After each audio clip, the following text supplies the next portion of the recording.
እኔ እንደ እንትንም ቆጥሬውም አላውቅም ልቆጥረውም አልችልም። ያው ጋጠ ወጥነቱ መታወቂያው መገለጫው ስለሆነ መዛት፣ መዝለል፣ ማውራት፣ የቃሉ እውቀት ከዛ በኋላ ጋዲሳንም እንደዛ ብሎ ካስወጣው በኋላ ሲል የነበረው አይችሉኝም ምናምን ሲል የነበረው በትምህርት አንድ ቀን በህይወት ዘመኑ በትምህርት በእግዚአብሔር ቃል አስተምህሮ በቴዎሎጂካልም እውቀት የሌለው ሰው ንጹህ ዜሮ የጸዳ ማለት ነው። በቃ ነጭ ወረቀት ምንም ሀ ተብሎ ያልተጻፈበት ሰውዬ ነው። አንድ ቀን የኦርቶዶክስ ወንድሞችን ሲሞግት ሀሳብ በእውቀት ሲሰጥ ሪፍሌክት ሲያደርግ ራሱን አይቼ የማላቀው ሳይሞቅ ፈላ የሆነ ልጅ ነው። በቃ 4 ነጥብ። ምንም እንትን የሚያስፈልገው ልጅ አይደለም። በቃ 4 ነጥብ። ይሄ ነጭ ወረቀት ነው። አይችሉኝም ብሎ ሲዝት ስለሰማሁት ነው ይህንን እያልኳቸው ያለሁት። ከዛ በመቀጠል አማን በጣም ፐርሰናል አታክ ሳይሆን ግብዝነት ያለበት ልጅ ነው። የሚያናደው ነገሩ ምንድን ነው? እንደፈለገ ይሄድብህና ክርስቲያን ስትሆን ቴዎሎጂካል እውቀት ሲኖርህ እውቀቱ አለው ለጥሩ ነገር አልተጠቀመበትም እንጂ እውቀት ሲኖርህ የሆነ መረጋጋት ሊገራህ ይገባል። ትህትና ሊገራህ ይገባል። ልጁ ትህትና የለውም፣ መገራት የለውም፣ ግብዝነት ነው ያለበት። ይሄ ምንድን ነው? በቃ አንዴ ሰሌክት ከተደረጉት ውስጥ ነኝ ኢሊቱ ከኢሊቶች ውስጥ ነኝ። ስለዚህ ከዛ ስም ዝርዝር ውስጥ ማንም አያወጣኝም ብሎ 4 ነጥብ አርጎ ያቆመ ሰው ስለሆነ ነው እንደዚህም የሚሆነው። የሚያናደኝ ነገር የእሱ ልጅ ምንድን ነው? ይቅርታው እንዳለ ሆኖ ሰው ይሳሳታል። ሲሳሳት ይቅርታ ይጠይቃል። እንደ ክርስቲያን ደግሞ እኛ ይቅርታ የጠየቀውን ሰው ይቅር ብለን መቀበልና መስማማት ያለ ነገር ነው። ግን እንደዛ እንዳለ ሆኖ በጣም ግብዝነት ያጠቀዋል። በተደጋጋሚ እያነሳ የፈለገውን እየተናገረ እየተሳደበ ከዛ ይሄድና ይቅርታ ይላል። ይቅርታ ይሄ አሰ ክርስቲያን ኦፍኮርስ በቃ እሺ ይሁን ብለን እንተው የምችለው ነገር ነው። ግን ሁሉም ሰው እንደዛ አይነት የዛ አይነት ይቅርታውን ይቀበል ብሎ ኤክስፔክት ማድረግ ደግሞ በጣም አስቸጋሪ ነው። ለምን? ስጋ ለባሾች ነን፣ በስጋ ደግሞ በጣም ደካሞች ነን። በቃ የሚያደርገው ነገር በጣም ኢሞሽናል ያደርገናል። እንደገና እየመላለሰ ሲያቆስል ደግሞ ጥሩ አይደለም። መማር አለበት፣ መገሰጽ አለበት። 4 ነጥብ። ይሄ ምንም የሚያጨቃጭቅ ነገር አይደለም። በልደት ሀሳብ የምስማማው ምንድን ነው? እንዳለውም ሰዎች ነን፣ ወጣቶች ነን፣ በጣም ደካማ ነን። ሁላችንም ጓዳችን ቢበረበር ከዛ የባሰ እድፍና ቆሻሻ የሚኖርብን ሰዎች ነን። ዛሬ እንደ ጻድቅ ወተን እኛ ገበናችን ተሸፍኖልን ወተን እኛ ደግሞ እንደዛ ምንም እንዳልሰራ ምንም እንዳላጠፋ ምንም እንደሌለበት ሰው ጀጅ ማድረግ የለብንም። ያለው የተናገረበት መንገድ የጋጥ ወጥና ይሄ በቃ የወጠጤ ጎረምሳ አይነት አክት ነው። ኦፍኮርስ ሂሩታ ውጣ ምናምን የሆነ ጠጅ ቤት ጠጁን የሚጠጡት ይፈሳፈሳሉ አሉ እማማ ዝናሽ። እንደዛ አይነት ቫይብ ነው የነበረው የዛን ሰዓት እና የሁለታችሁንም ሀሳብ እቀበላለሁ። ግን ይሄ እንደዚህ ነው ይሄ እንዲህ ነው ብላችሁ የኔን የራሴን ፐርስፔክቲቭ አስቀምጪ ካላችሁኝ የኔ ሀሳብ ይሄ ነው። ልደትሻና ተሙዬ ከተሳሳት ቆአርሙኝ። አይ ኦልሞስት እኔ ገዢ ሀሳብ ነው። ሳይሞቅ ይፈላ የሚለው ጋይስ ስሙ መሆን አለበት። ከዚህ በኋላ እንዳልኳችሁ ነው። በጣም የበታችነትና የተጠቂነት ስሜት ሰው ሲሰማው በህይወቱ ምን ጊዜም አይረጋጋም። ሳይሰድቡት ተሰድቤያለሁ፣ ሳይጠሩት አቤት ነው። ሳይጠሩት አቤት የሆነ ሰው ነው እና ለዛ ኢግኖር ነው ኢግኖር። እኔ ቆየን እንዳልክን ከረሳ ነው ከህይወታችን አውጥተን ከጣል ነው ከረሳ ነው ብዙ ዘመናትን አሳለፈ። አይታ ነው ማን ያይቾም አላውቅም ራሱ ግን በየገባበት ቦታ ሁሉ እኔ እንዲህ ተብዬ እንዲህ ተሰድቤ እኔ ጠንቅቄ ነው የማውቀው። እንዳልክን እኮ እኔ ቤት እኮ አምጥቼ እኮ ብዙ ጊዜ እኮ አውርቼዋለሁ። በአካል አውቀዋለሁ፣ ሚዲያ ላይ አውቀዋለሁ። በደንብ ነው የማውቀው እና የሚሰራውን ጌም። ስለዚህ አሁን ረስተነው እኛ የራሳችን ኑሮ እየኖርን ያለ ነው። ስለዚህ እሱም መሳደቡን አላቆምም፣ አይመለከተንም። ለዛ ነው ከእንዳልክ ስድቡ የሚጠበቅ ነው። እኔ እንደውም እሱ ባይሳደብ እልህ ውስጥ ባይገባ ምናምን ነገር በጣም ምን ሆኖ ነው የምለው። አሁን ካያችሁት ላይቭ ላይ ምናምን ሲገባ የጥሬ ስጋ ምናምን ነገር ምናምን አርጎ ምናምን ይገባል። እውነቱን ለመናገር በቃ ከሆነ ግሩፕ ጋር እልህ ውስጥ ነው ያለው። እንዳልክን የወለደው ልጁ ይበልጠዋል በአስተሳሰብ። የ5 ዓመት 6 ዓመት ልጅ አለውና የወለደው ልጁ እንዳልክን በአስተሳሰብ በስነ ምግባር ይበልጠዋል። ይሄን ያህል የዘቀጠ ሰው ነውና እረስታችሁት ነው መኖር ያለባችሁ እሱን። አማን ግን አማን ኢሞሽናል አሳም ፖይንት ላይ የሆነ ትዕቢት ነገር ነው ያለበት። ትዕቢት ነገር አለበት። ግን በጣም ደግሞ ኦርቶዶክስ ቤተክርስቲያን ላይ ያን ያህል እንደ ሌሎቹ አፋቸውን በሚከፍቱት ልክ አይደለም። እንዳልካልኩኝ አማን እስከዛሬ በመጣንበት መንገድ ስናየው ማለት ነው የሆነ ፓርት አለ፣ ሁላችንም የምንናገርበት ፓርት አለ። አብዛኛውን ትኩረት አድርገን የምንሰራው እንትን ላይ ነው፣ በቃ ትምህርት ላይ ነው በቃ የምንከራከረው እኛና እሱ። ግን ቶኑም በራሱ ሲጀመር አማን ቶኑ በራሱ የቁጣ ነው ይመስለው። በኖርማል እያወራህ ራሱ እንደዚህ የቁጣ ነው የሚመስለው። አይ ቲንክ ይሄ ኔቸር ነው መሰለኝ። እና ሌላኛው እኔ አይመለከተን ምናምን ነገር ስለነበረው ማንም ሰው አልኩ ደረጃ ማለት ነው ይሄ በጣም ነውራቸው። ስለዚህ ይሄን እንቃወማለን። ግን ምንም ከዛ ውጪ ሌላ ነገር ላይ ብናያቸው አይመለከተንም። በቃ የራሳቸው ጉዳይ ነው። ምንም ሲያደርግ ብናየው አይመለከተንም። ወይ የጫቱንና የድራፍቱን ቪዲዮ የሰሩት ልጆች ከሰሩ በኋላ ይቅርታ የጠየቁት እንደሱ የፈለገውን ተናግሮ ይቅርታ እንደሚጠይቀው ማለት ነው።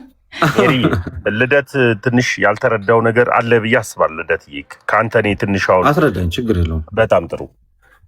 ከዚህ በፊት ይሄ ነገር ከመፈጠሩ በፊት አንድ ኤቢ የሚሉት ልጅ ገብቶ ስለ ቤተክርስቲያን ጾም ጸሎት ወይም ደግሞ ስለ ጾሟ ሲነገር አማን ሻሎም እና እሱ ቁጭ ብለው ያ ኤቢ የሚሉት ልጅ ልክ ጾም ሊገባ ሲል ቀበላ ብሎ እዮብ ቪዲዮ ሰርቶበታል እሱ ልጅ ላይ ኤቢ የሚሉት ልጅ ላይ እና እዮብ ዘሚካኤል አማን ሻሎም ቺቺኒያ ያው እዮብ ራሱ መጣ ቺቺኒያ በጾም ወቅታቸው እኮ የሚያጨናንቁት እኮ ኦርቶዶክሳውያን ናቸው ቺቺኒያ ምናምን ብሎ ተናገረ። ይሄንን ንግግር እንደ ቀልድ ማየት የለብንም። አሁን ለምሳሌ ያክል ኦርቶዶክሳውያን ዘሙያን ናቸው ነው ሐሳቡ የነበረው እና ሲስቅም የነበረው ምንም ሲል የነበረው አማን ሻሎም ነው። አሁን እንደ ቀልድ የምናያቸው ነገሮች ዛሬ ላይ እንደፈለጉ ተናግረው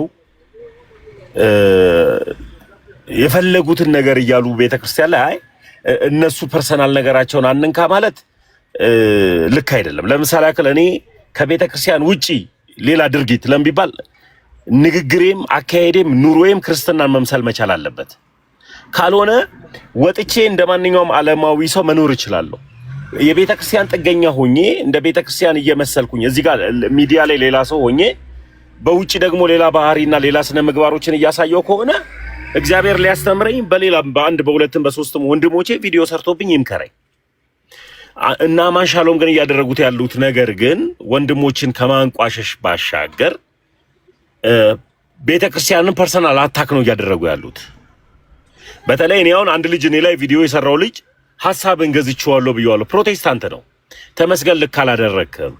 አሁን የሰራው ሐሳብ ላይ ነቢ ጥሌ ላይ ነው የሄድከው፣ እዛው እንዳልክ ላይ ብታደርገው ጥሩ ነበር ሲለኝ ሐሳቡን ገዝቼዋለሁ። ለምን ቢባል ቅድም ሜሪ እንዳለችው ቤተክርስቲያን ወይም ደግሞ የትኛውም ሃይማኖት ላይ ብዙ አይነት ስነ ምግባር ያላቸው ሰዎች አሉ።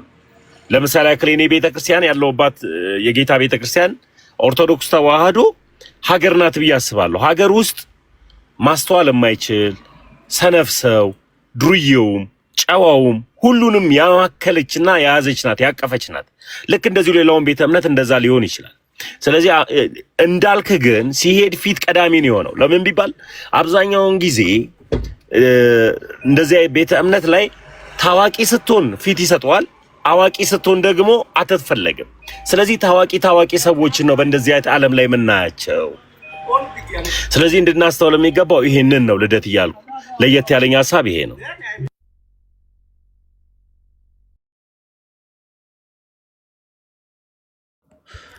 ኦኬ እሺ በቃ ይሁን። ኢትስ ኦኬ።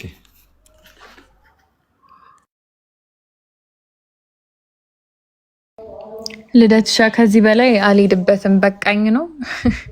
እዩብ እንኳን ደህና መጣ። እንኳን ደህና ቆያችሁ። እንዴት አላችሁ? ሰላም ነው አለን። እግዚአብሔር ይመስገን። ዝም አላችሁ? ተሙሻ ወይ ነው ያባላችሁ? አለውልኝ ነው ያባት አለን። ወንድማችን ሰላም ነህ? እዮባ ምን ያስቃል? ነው ደህና ነኝ። አብንም እታች ጨረስኩት ሳቄንማ። ቅድም ጨረሽ? እንትን ሰሞኑን አይተህ ታውቃለህ? ስቶሪ ምናምን ሰዎች የሚለቁትን አይተሃል? ሰሞኑን አይ አላየሁም። እየተቀኙ ነው። ይህ ቅኝት ብቻ አይደለም እንትን ነው፣ በጣም በመረጃ የተደገፈም ጭምር ነው። እና አየህ አንተ በጾም በአግባቡ እየጾምክ ነው ማለት ነው። ወንድማችን ሼር አድርጋ እንዲህ አይነት ነገር ሼር እየተደራረግን እንጂ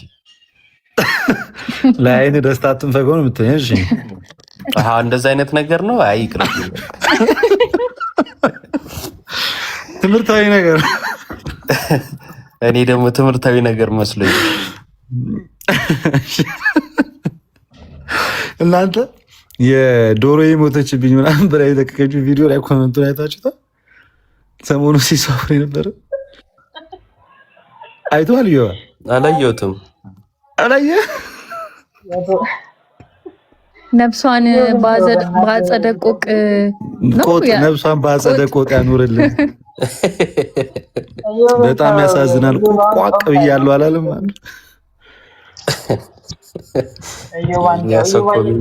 አኩኩሉ እንዳለች አንድ ቀን ሳታርፍ። ሰላም ነው አለን አለን፣ እግዚአብሔር ይመስገን አለን። ኧረ እዮብ አንተ ልደት መቼ እሱ እኮ እንደዚህ አይነት ነገር አያይም። አንተ ስቶሪ ምናምን እያልክ አታጨናንቀው።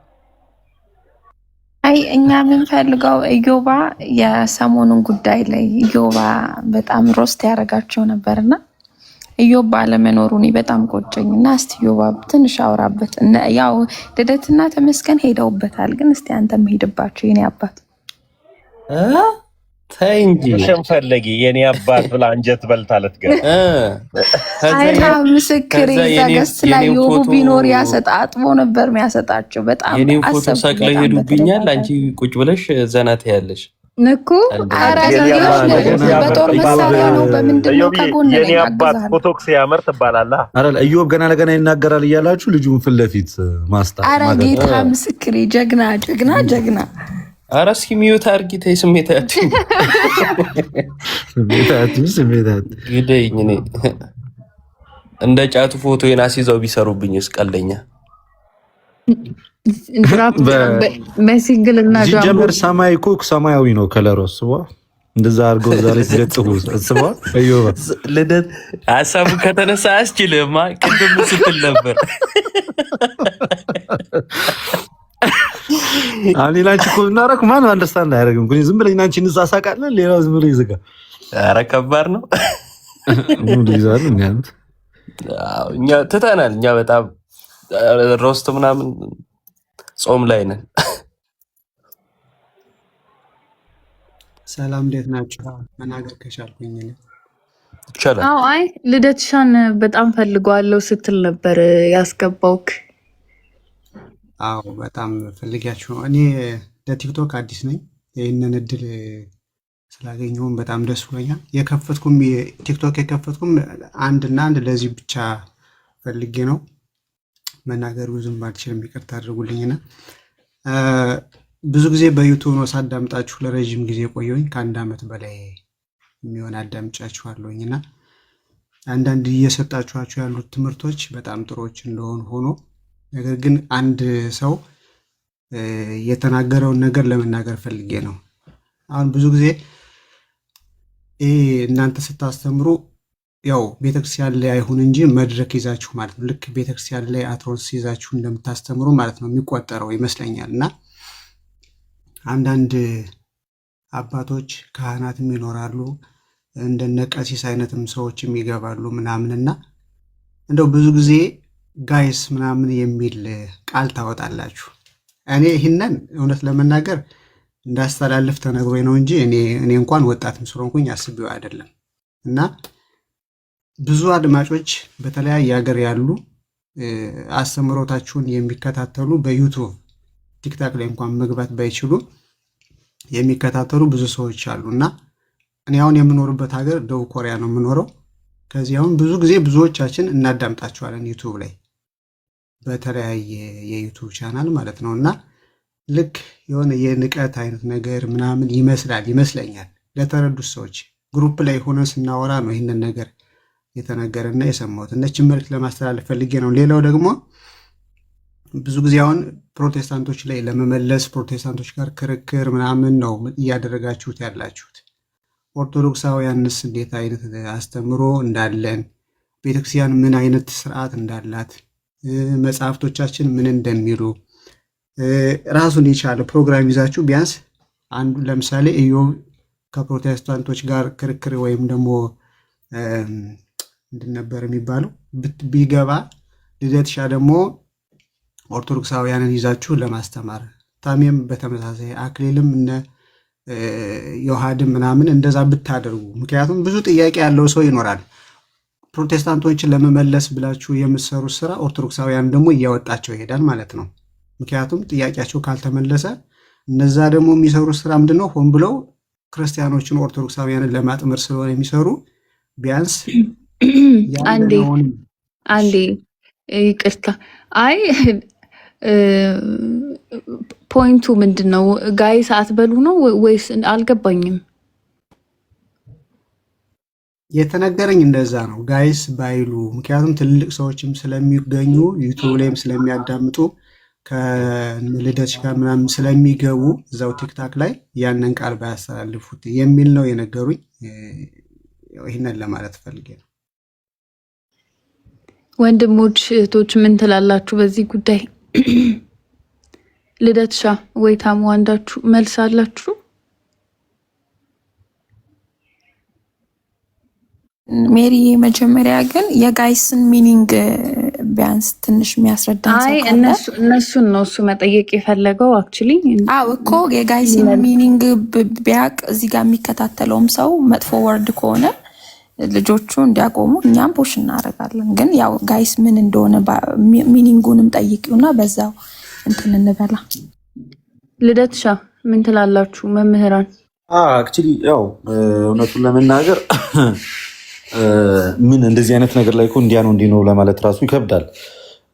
ይሄ ላንጉዌጅ ነው ቋንቋ ነው እና እኛ ካህናትን አይደለም ሲጀመር ዲያቆናትን ካህናትን ስፔሻሊ ካህናትን አይደለም ጋይስ ምናምን የምንባባለው እርስ በርሳችን ነው የምንባባለው እርስ በርሳችን ነው። በሚዲያ ደግሞ ይሄ ፕላትፎርም ነው እንጂ የቤተክርስቲያን አውደ ምሕረት አይደለም።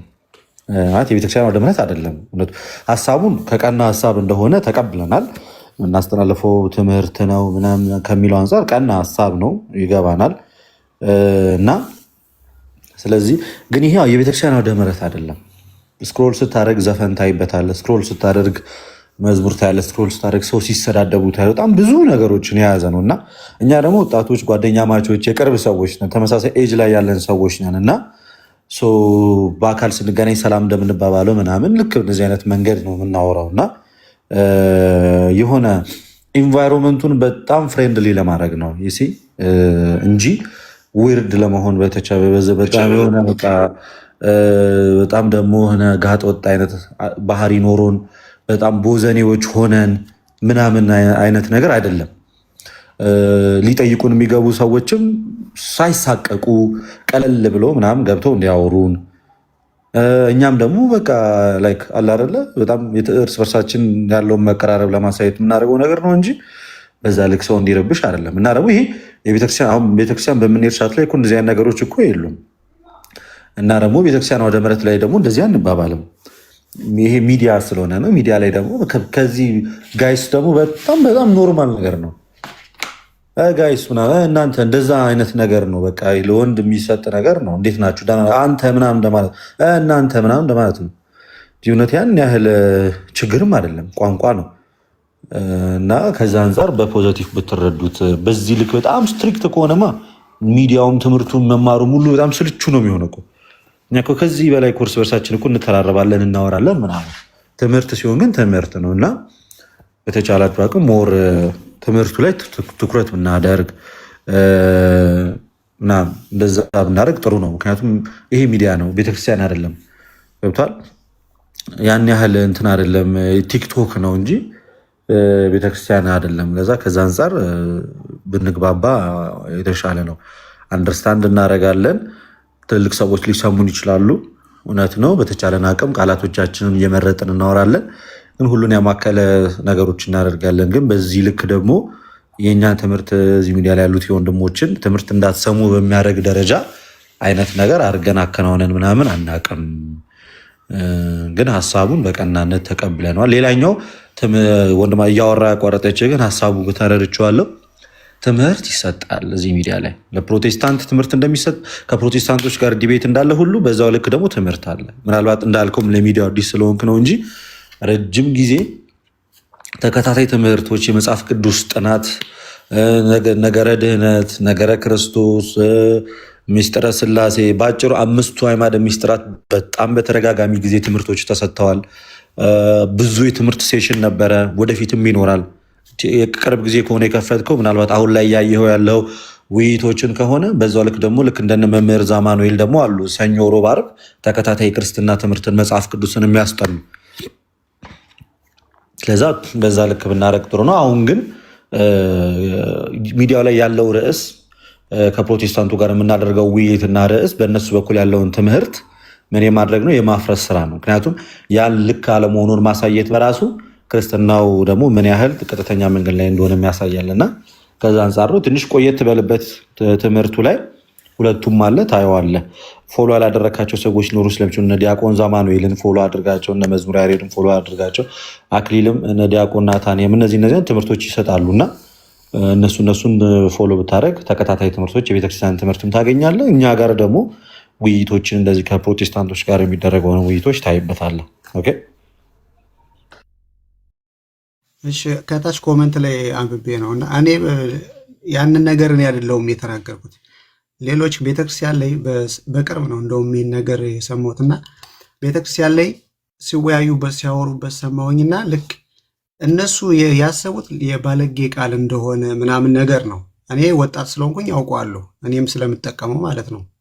እና በክፋት እኔ ወይም ደግሞ በሆነ የብልግና ንግግር አይነት ነገር አስቤ ሳይሆን እነሱ እንደዛ ብሎ ስለተናገሩ ያው ምናልባት መስተካከል ከቻለ ብዬ ነው እንጂ እኔም ኦርቶዶክስ ስለሆንኩኝ ምንም ችግር የለብኝም። ይስማማኛል፣ ችግር የለውም። እናንተ ሰዎች ምናምን ለማለት ነው እኮ የሚያገለግለው ሌላ ነገር አይደለም። በቃ ልክ አንድ ሰው ወደ ሌሎች ሲቀላቀል ሰዎች ወይም እናንተ እንደማለት ነው። ከዛን ጋይስ እንዴት ናችሁ ምናምን ብሎ ይጀምራል። እናንተ ሰዎች እንዴት ናችሁ እንደማለት ነው። ሌላ ትርጉም የለውም። ልደት ደግሞ በቂ መልስ መልሷል። ሌላ ሀሳብ ይነሳና ትምህርት ላይ ምናምን እየተባለ ነው። እዛ ላይ ይቀጠል መሰለኝ።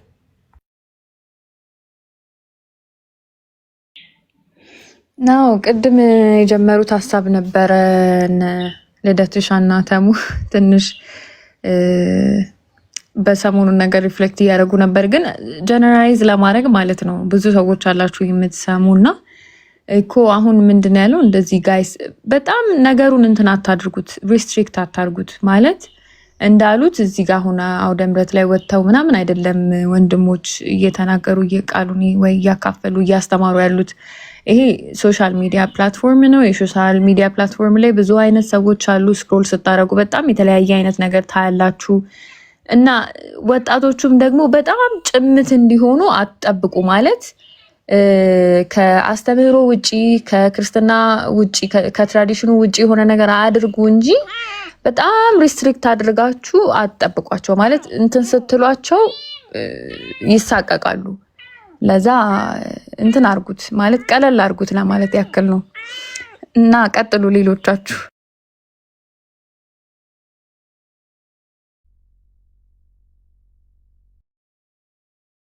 ምናልባት ርዕስ ይዛችኋል ሜሪ? ቅድም ሰሞኑን ባለው ሀሳብ ላይ ልደትሻና ተሙ ትንሽ ሀሳቡ ላይ ሀሳብ እየሰጡበት ነበር። አዶኖ መቀጠል ይፈልጉ አይፈልጉ ጸጋ ብቻ እሱ ላይም ቢወራ አሪፍ ነው። ጸጋ ብቻ ላይ ምንድነው ጸጋ የራቀው ሰው ድምጽ ይሰማኛል። ተሙ ሚት አድርግ። ጸጋዬ አካሌ ጸጋው አካሌ ነው። የሆነ ነገር ላሳያችሁና በዛው ሀሳብ ስጡበት። እሺ አንዴ ከሀሳብ በፊት ይቅርታ። እሺ እኔ አልሰማም ማለት ነው። እሺ ትሰማለህ? አልሰማም ያለ ሰው አለ? ይሰማል። ሮቢ ትሰማለህ?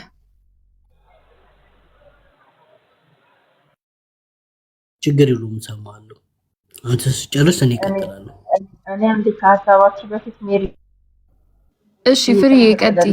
ይሰማል? እሺ ይቅርታ እዮባዬ ኢንተራክት አደረኩ። ሶሪ በጣም ይቅርታ። ልወጣ ስለሆነ አንድ ነገር ብቻ መናገር ስለፈለኩኝ ነው። ቅድም በተነሳ ሀሳብ ላይ ማለት ነው ሜሪዬ፣ የኛ ያው ቅድምም እነ ሲሶን ቤት እና ኪም እያነሱት ነበረ ምናምን እና እኔ ጀስት እንደ አንድ ክርስቲያን ሀሳብ መስጠት የሚፈልገው ላይክ የሆነ ወንድሞቻችን የሚወያዩበትን ቤት ቢመርጡ ኢቭን ከፕሮቴስታንት ወገኖቻችንም ጋር ቢሆን የሆነ በቃ የምትገቡበትን ቤት ብትመርጡ ደስ ይለናል። ቱ ቢ ኦነስት ማለት ስፔሻሊ እንዲያውም በአባት ደረጃ እንዲህ ዲስሪስፔክት መደረግ በጣም ነው የሚደብረው። እኛ እንደ ምዕመን ይደብረናል። ከዛ አንጻር ያው የሚገባበት ቤት ቢመረጥ ባይ ነኝ። ስፔሻሊ እንደዚህ አሁን በጣም ጥላቻ ያለባቸው ሰዎች ጋር ባይኬድ እላለሁ እንደ ሀሳብ እና ይህንን ለመናገር ያህል ነው። ልደትዬ ግን በደንብ አብራርቶታል። ያው ተሙዬም ያው የራሱን ሀሳብ ተናግሯል። ግን እኔ ሞሮፍ ከልደት ጎን ነው እንትን የምለው። ያው ይቅርታ ከተባለ ይቅርታ እንቀበላለን፣ ኢትስ ኦኬ። ግን አንዳንድ ጊዜ ደግሞ የሆነ ነገር ከተናገሩ በኋላ ይቅርታ ማለት ኢት ዶዝንት ሜክ ሴንስ ቱ ቢ ኦነስት ማለት ነው እና የሆነው ነገር ሞር ሚዲያም አይደለም በደንብም ስለሚሰራጭ ሌላም ያልሰማም ሰው ጋር ስለሚደርስ ምናምን ይሄ ፓርት ያስጠላል እና በቃ ይሄን ለማለት ነው። በተረፈ በርቱ። ርዕስ አንስታችሁ አሁን የሚያስተምር ነገር ብትወያዩ ደስ ይለኛል። እኔ ከታችኝ ያዳምጣለሁ።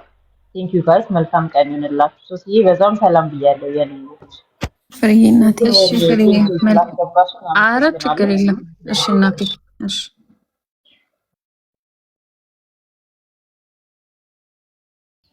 እዩባ ቀጥል።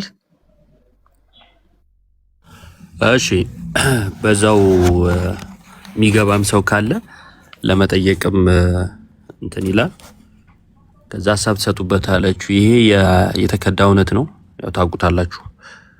ስሜ ታደሰ የአማን ሻሎም ፓስተር ምንለው ማለት ነው ስላለ ነው። በእርግጥ እሱ የጻፈው መጽሐፍ ነውና የተከዳ እውነት ይላል። እዚህ ላይ ያስቀመጣቸው 4 ነጥቦች አሉ።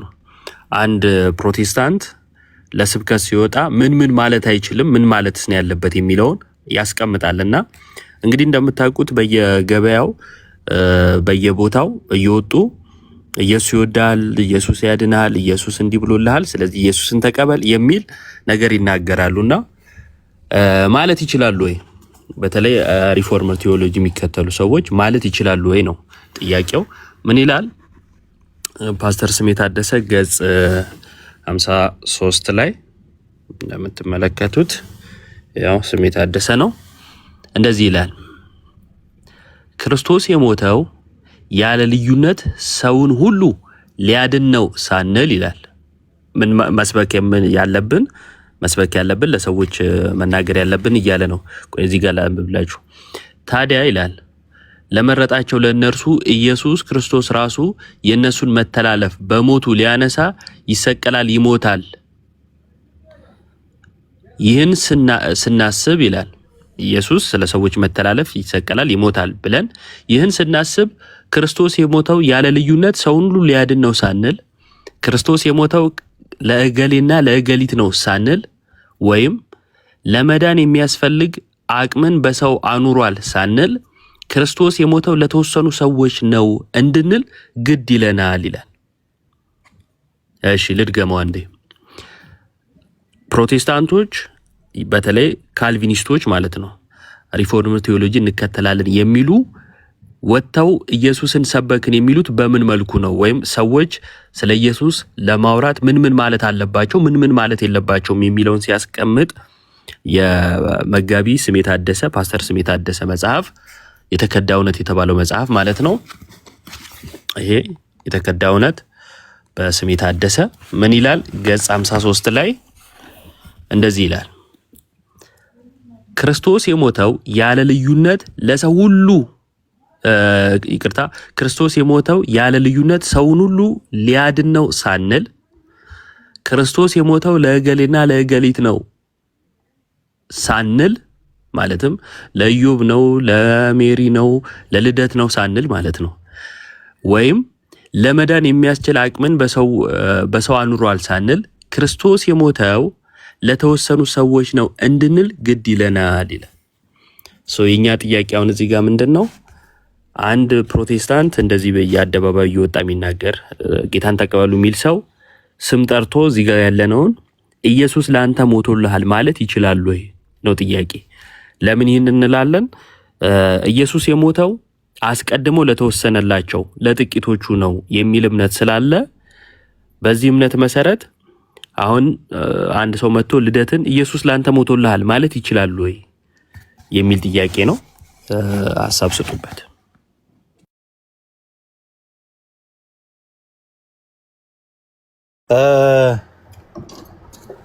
ልጀምር። እኔ የወጣውም ስለሆነ ይሰማል ድምጼ? ትሰማለህ? ኦኬ። እንግዲህ ይሄ አሁን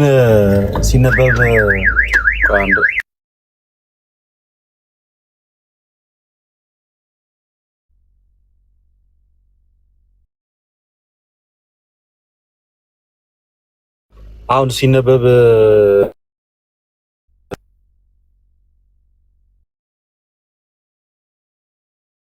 ሚኒስቶችን ትምህርት ነው። አሁን እየተቸገርን ያለ ነው። አብዛኛው ሰው ተቀላቅሎ ስለነበረ ነው። አሁን ግን ነገሮች ግልጽ እየወጡ የመጡበት ነው። አንድ ፕሮቴስታንት ወይም አንድ ካልቪኒስት ይቅርታ ክርስቶስ ለዓለም ሁሉ አልሞተም ለተመረጡት ነው ካለ አንደኛ የተመረጡት እነማን እንደሆኑ አያውቅም። የተመረጡት እነማን እንደሆኑ ስለማያውቅ ወጥቶ ክርስቶስ ሞቶልሃል ብሎ አንዱን ሰውዬ መናገር አይችልም። ወጥቶ አንዴ መጥቶ አያውቅም። አንድ ፔንቴ ካልቪኒስት ፕሮቴስታንት ለኔ ኢየሱስ ይሙትልኝ አይሙትልኝ አያውቅም። በጭራሽ ለራሱ አያውቅም። እንኳን ለኔ ለራሱ እርግጠኛ ሆኖ መናገር አይችልም። ኢቭን ይድናል ወይ እስከመጨረሻው ራሱ አብሮት ያለው ከጎኑ ያለውን ሰው እንኳን እስከመጨረሻው እሱ ይድናል ወይ ብትለው አያውቅም። እርግጠኛ ሆኖ መመለስ አይችልም። ይሄንን ደግሞ ያደረገው ምንድነው? እግዚአብሔር አስቀድሞ የሚድኑትን መርጧል። እነዛ ለተመረጡት ሰዎች ደግሞ ጸጋው የእግዚአብሔር ጸጋ የሚሰራው ያ ግሬስ የሚሰራው አስቀድሞ ለሞቱት አስቀድሞ ለተመረጡት ነው። እነሱንም አምኖ አይደለም፣ ጸጋው በራሱ ነው በግድ ዳግም እንዲወለዱ አድርጓቸው የሚያመጣቸው። ስለዚህ በስብከት ሰዎች ይድናሉ ብሎ ማመን አይቻልም። እንዴትስ ብሎ ክርስቶስ ለዓለም ሁሉ ሞቷል ብሎ እንዴት ይመሰክራል? እንደሞተለትስ በምን ያውቃል?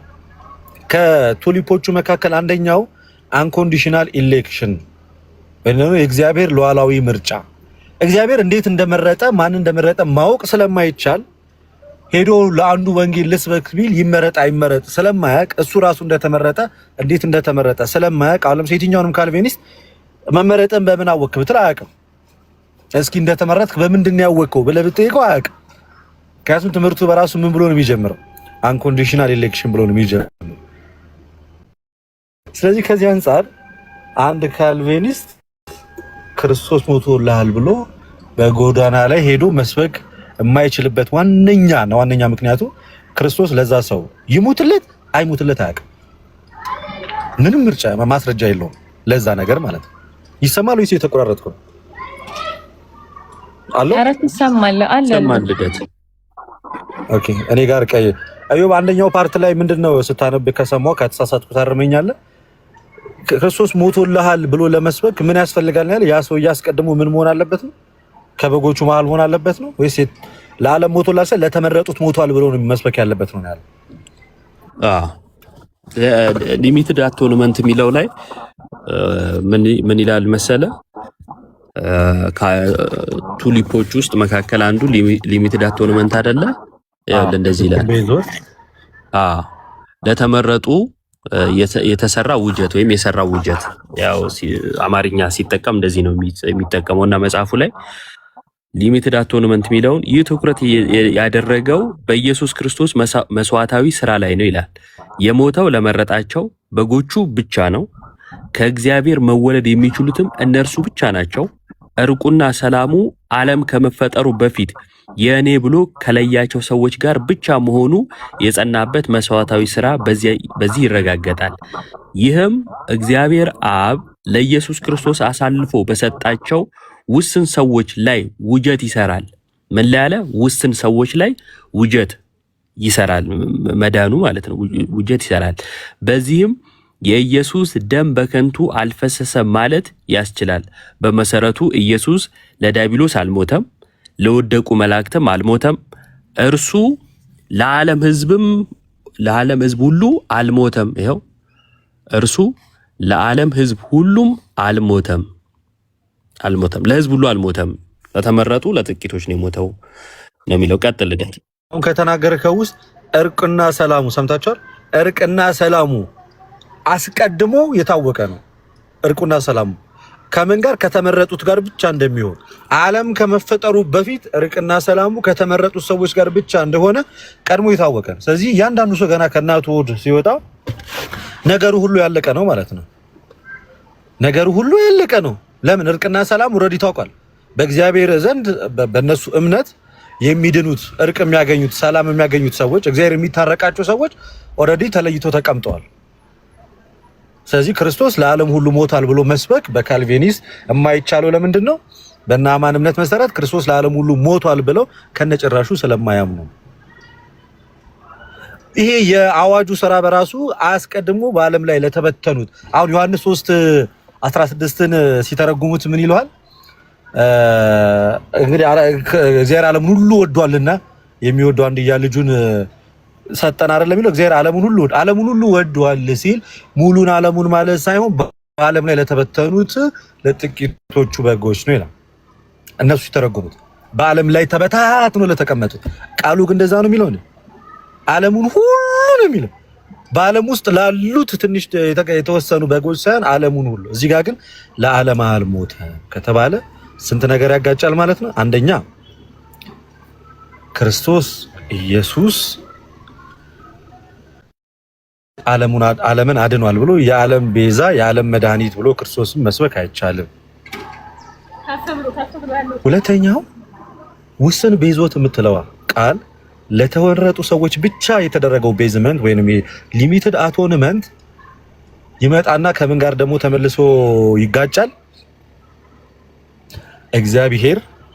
የእግዚአብሔር በጎ ፈቃድ የሰው ልጆች መዳን ነው ከሚለው ሐሳብ ጋር ምን ይላል ማለት ነው? ይጋጫል ማለት ነው። ሰዎች ሁሉ እንዲድኑ እውነቱንም ወደ ማወቅ እንዲደርሱ የሚለው አንደኛ ጢሞቴዎስ ምዕራፍ 2 ቁጥር 2 እስከ 4 ካለው ሐሳብ ጋር ሙሉ ለሙሉ ምን ይሆናል ማለት ነው? የሚጋጭ ሐሳብ ይሆናል። ምክንያቱም ጳውሎስ የተናገረ ያለው የእግዚአብሔር ፍላጎቱ ሰዎች ሁሉ እንዲድኑ ነው። የጆን ካልቪን ፍላጎቱ ደግሞ ምንድነው? ትምህርቱ የተመረጡት ብቻ ይድናሉ የሚል ነው። ስለዚህ ክርስቶስ ኢየሱስ የመጣው ዓለምን ለማዳን ነው። ጆን ካልቪን በድርሰቶቹ ላይ የሳለው ኢየሱስ ደግሞ የማይታወቀው ኢየሱስ ደግሞ የተመረጡትን ብቻ ያድናል ተብሎ የተጻፈለት ኢየሱስ ነው ማለት። ስለዚህ በኢየሱስ ራሱ እንለያያለን ስንል ከፕሮቴስታንቱ ጋር በዚህ ነው። እኛ የምናውቀው ዓለምን ሁሉ ለማዳን የመጣውን ክርስቶስ ኢየሱስ ነው እንጂ ለተመረጡት ውስን ሰዎች ብቻ ብሎ የመጣውን ክርስቶስ አናውቀውም። ምክንያቱም አብም የላከው ዓለምን እንዲያድን ነው።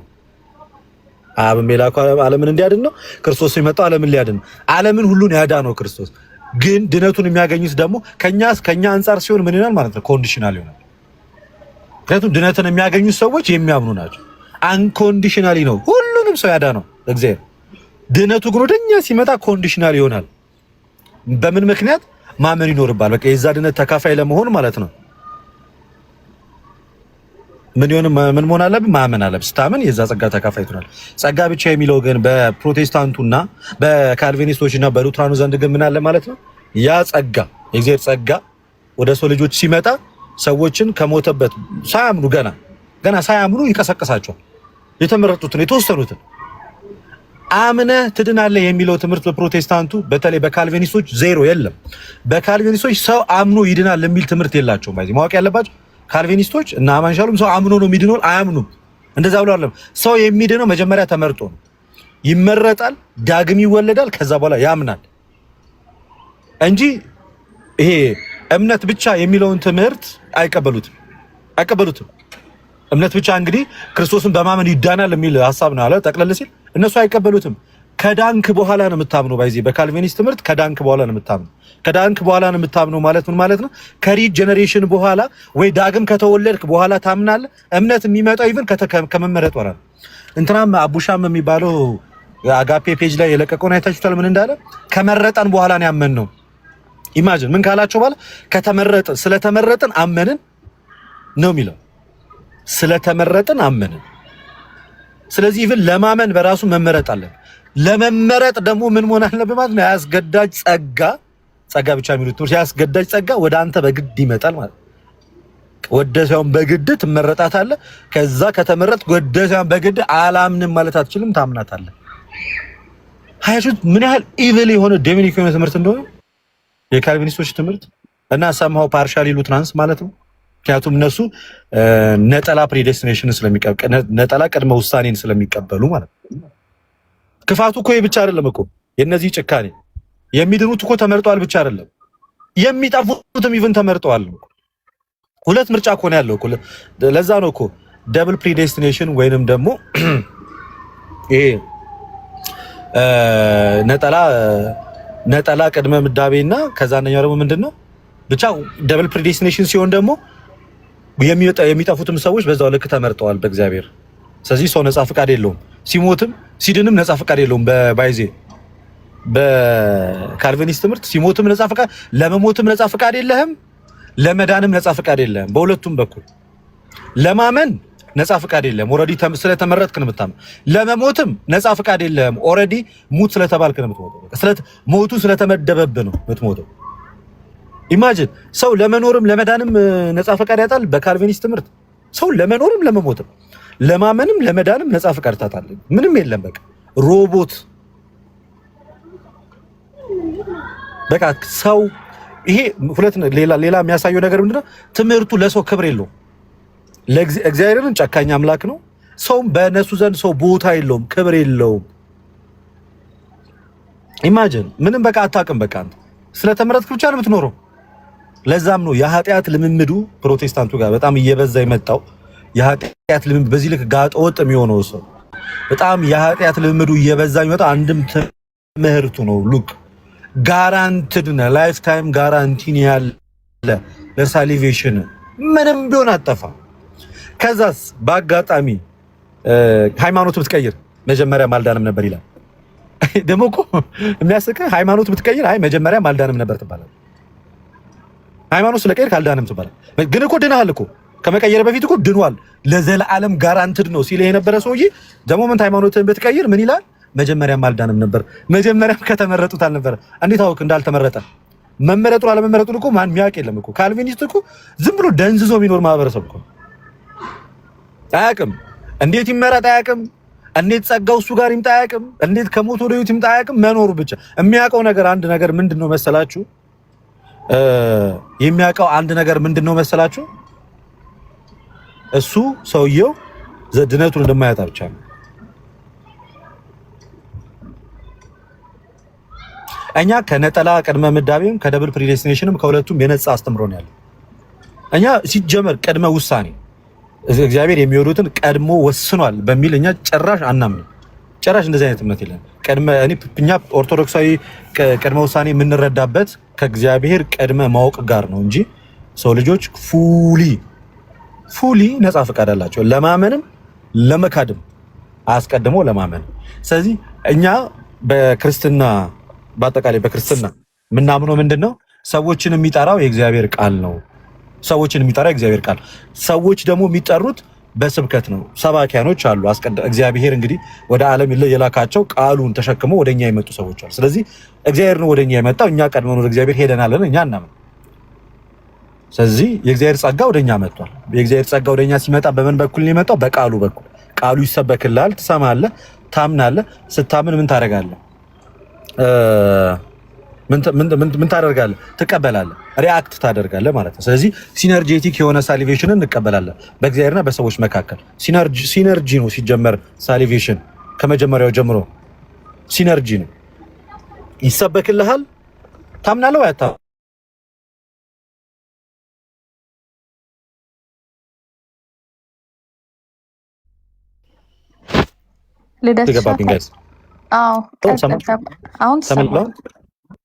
ስለዚህ ሲንግል ፕሬዴስቲኔሽንም ደብል ፕሬዴስቲኔሽንም በእኛ ዘንድ አይታምንም። ግን እግዚአብሔር ሁሉን አዋቂ ነው። ሁሉን አዋቂ ነው፣ ያምናል። እግዚአብሔር ሁሉን አዋቂ ነው፣ ያምናል። እናምናለን። እንደዛ ነው። ሁሉን አዋቂ ነው። ምን ሊገጥመን እንደሚችል እግዚአብሔር ግን ከየማህፀኑ ሲወጣ ማህተም እየመታበት የሚወጣ ህፃን ግን የለም። ድኗል አልዳንም፣ ድኗል አልዳንም፣ ድኗል አልዳንም እያለ እየወሰነበት ይወጣ የለም። ሲጀመር ይሄ ነፃ ጸጋ ነው፣ ለሁሉም ሰው የተሰጠ።